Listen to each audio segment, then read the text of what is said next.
63,283 కోట్ల రూపాయలు bank leakage ఇప్పించాం.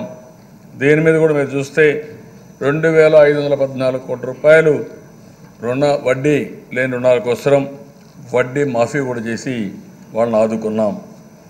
అదే మార్గ అధ్యక్ష నా ఆలోచన ఒకటే, డాక్రా సంఘాల ద్వారా ఇంకా పెద్ద ఎత్తున ముందుకు పోతాను. ఈరోజు నాకు ఒక ఆనందం, ఒక గర్వం. నాకు ఈ రాష్ట్రంలో 95 లక్షల మంది చెల్లెళ్ళు కానీ అక్కలు కానీ ఉన్నారంటే అది నా పూర్వజన్మ సుకృతంగా భావిస్తున్నా, ఇది పూర్వజన్మ అనుబంధంగా భావిస్తున్నా. అలాంటి మహిళల్ని ఆధారంగా చేసుకొని, ఈ పేద మహిళలను ఆధారంగా చేసుకొని భవిష్యత్తులో ఇది రెండోది ఇచ్చాం, మళ్ళీ ఇస్తాను. ఎప్పుడు కూడా అధ్యక్ష కన్న తల్లిదండ్రులు కానీ మనసుండే అన్నదమ్ములు కానీ నిరంతరం ఆడబిడ్డలకు పసుపు కుంకుమ పెడతారు.